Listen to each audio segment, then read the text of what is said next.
I've noticed that some people need the same lesson 10 times. I only need it once, not because I'm cold, not because I don't care, but because I've learned that reality doesn't become different just because I want it to. And I think that's one of the biggest things that has changed my life. The real shift happened when I stopped arguing with reality. Because if there's one thing I've noticed is that most suffering doesn't come from reality itself. It comes from hoping reality becomes something else.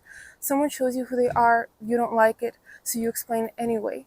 Maybe they're having a bad day, maybe they're stressed, maybe they didn't mean it, maybe they'll change.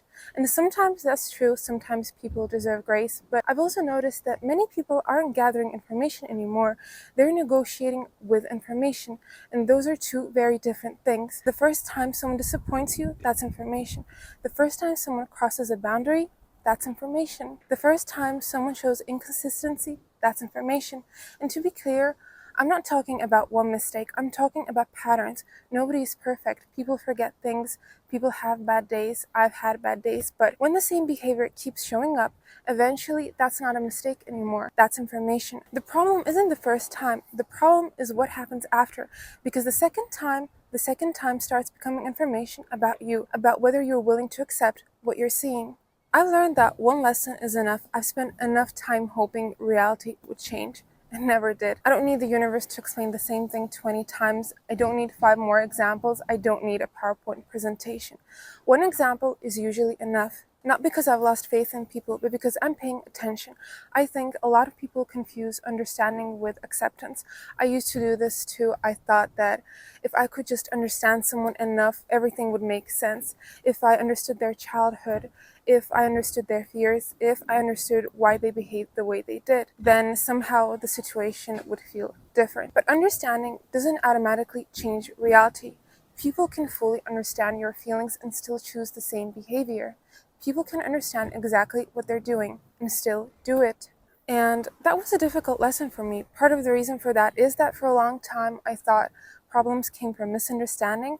Now I think many problems come from information we don't want to accept. I've also noticed that people spend years waiting for closure, an apology, an explanation, accountability, one final conversation, some magical sentence that suddenly makes everything make sense. But what if the behavior was the closure? What if the consistency was the closure? What if the lack of effort was the closure? What if reality already gave you the answer and you're waiting for a different one? Sometimes we stay stuck because we're waiting for someone else to confirm what we already know. And I don't think we talk about that enough. And if I'm being honest, I don't need closure anymore because I've realized that closure isn't something another person gives you, it's something you decide. Imagine sitting around waiting for closure from someone who was emotionally unavailable from the start, waiting for accountability from someone who avoids responsibility, waiting for an explanation from someone who barely understands themselves. At some point, you have to stop waiting for the perfect final conversation and start accepting what the situation has already told you. Because closure doesn't happen when they finally explain themselves. Closure happens when you decide you're no longer entertaining what reality has already made clear. I learned some of this very young, not through one dramatic moment, just through repeated experiences that taught me something important. If I didn't have boundaries, people would continue doing whatever I allowed them to. Not because they were necessarily trying to hurt me, because that's what people do. They follow the standards you enforce. And once I realized that, my life became much simpler because I stopped expecting people to magically respect boundaries I never communicated. I stopped expecting people to read my mind.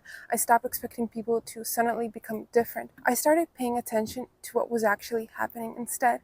And that's when things started changing. Another thing I've noticed is that people are obsessed with potential, especially when it comes to relationships. We say we're attached to a person, but often we're attached to a possibility, who they could become, who we think they could be, who we hope they'll eventually turn into.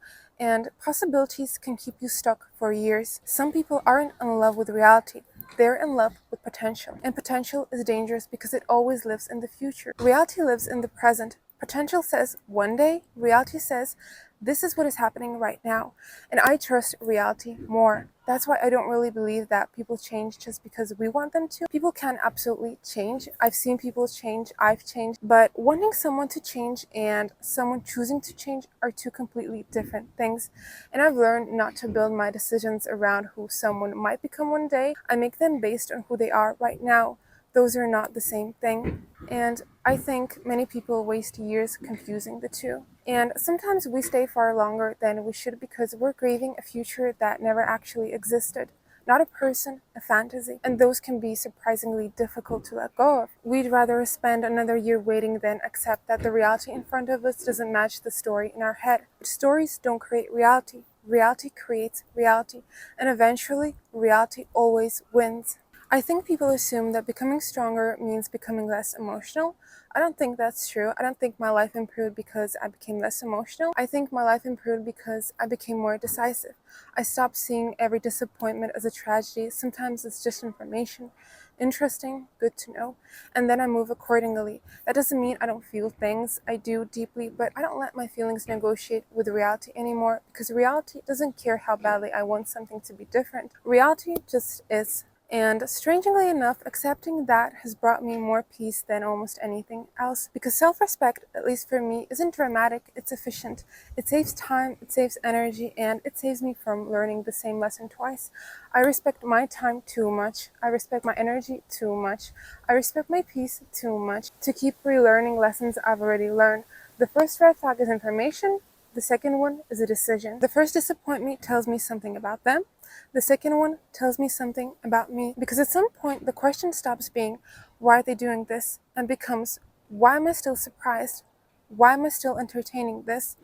And that's why I don't let people humble me twice. Not because I figured everything out, not because I always get it right, and not because I think I'm above mistake. I don't let people humble me twice because I trust myself. If something feels wrong repeatedly, I pay attention. If someone repeatedly shows me something, I believe it. If a situation repeatedly creates the same outcome, I stop arguing with it because I've learned that life gets much easier when you stop arguing with reality. And maybe that's the lesson I wanted to share. Not that people are terrible, not that nobody deserves second chances, but that sometimes the most loving thing you can do for yourself is believe what you're seeing the first time and trust yourself enough to act accordingly.